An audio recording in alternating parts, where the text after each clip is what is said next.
Ladies and gentlemen, we think that governments have only one responsibility in a democracy. Essentially that is, when you walk up to that booth, you walk into it alone. You walk into it with your own mind. And the fact is, because that proposition has defined the House as being Western liberal democracies, we know that this right is guaranteed. And as such, we don't see why this resolution actually needs to be implemented. What we see is that side proposition, all down the bench today, has made two fatal assumptions. Firstly, they've made the assumption that people are their religion. They've made the assumption that people are not capable of actually making rational decisions without the leadership of their religious leader. What we see is that the opinion of a religious leader is just that, an opinion. Someone saying to you that I personally believe that this candidate is the best is not the same as them pushing you into the booth and saying you have to vote for this candidate or else God is going to send you to hell.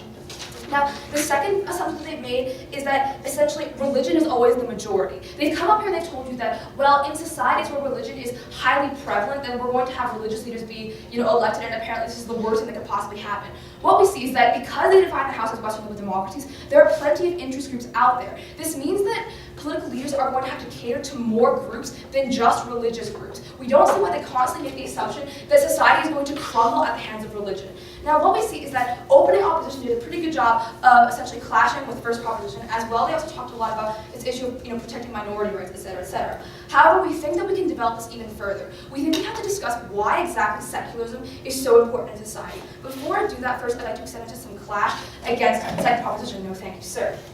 Now, the first speaker of second proposition came up here, and she talked a lot about this idea of war of religions.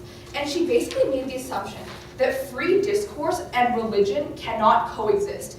Ladies and gentlemen, what we see is that under side proposition's model, they are actually the ones that are limiting free discourse. They are saying that certain people in society cannot express their views simply because they are religious. What side opposition is advocating for is free speech, ladies and gentlemen. We don't understand why side proposition is actually saying that they're allowing more free discourse this way. No, thank you. Now I'd like to move into our extension, which basically is the idea of secularism and how societies develop. So what we see is that societies have the ability to develop themselves, particularly in democratic societies, because there's so much communication between people. There's no censorship. People have the ability to express themselves. No, thank you. So because societies develop themselves, if religious groups appear in society, we don't see why we have to treat religious groups as though they are the enemy. What we see is that religious groups have a right to vote for who they choose to vote for. Side proposition continues to make the assumption, no thank you. Side proposition continues to make the assumption that people who go to church basically have, these liberal ideas, but that their pastors are going to convince them otherwise. What we see is that if you are in a church, don't you already have the same opinion or are likely to have the same opinion as your pastor because you are both religious people? What we see is that if you attend church, you are likely part of the same block as your religious leader. So really, why is this a problem? We think that allowing free discourse within a church is actually a really good thing. Yes, ma'am. Okay, so I'm a Christian, but I believe in abortion. Then I go to church and I get a godly mandate from my pope saying vote for Stephen Harper. Am I going to be swayed? That's actually a really interesting point, because you actually also rely on the assumption of dogma. You assume that everybody is religious because they're afraid God is going to essentially punish them in the afterlife. What we see is that people are still capable of making decisions without having to be in fear of God. When people walk into that religious booth, we have to remember the fact that, no thank you sir, we have to remember the fact that it's not the fear of God that's motivating them, it's the desire for a better society. And in general, if you have a certain belief, then you have a right to act upon that. We don't see why you have to be limited from that.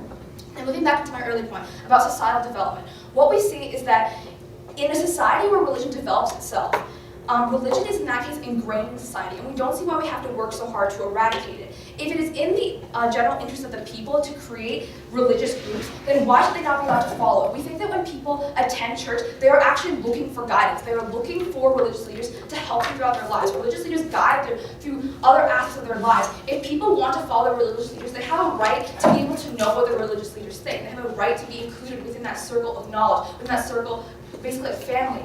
But if you're going to address what side proposition said, which is that people are going to be brainwashed essentially, we should remember that people also have the right to leave a church at any time, and that not all churches are the same. What we see is that people can attend different churches that have different views, or that they can also leave the church entirely if they don't necessarily agree. We don't think that attending church is the same thing as being brainwashed, because in a Western liberal democracy, you have the ability to choose where you go to church and who you vote for when you walk in there.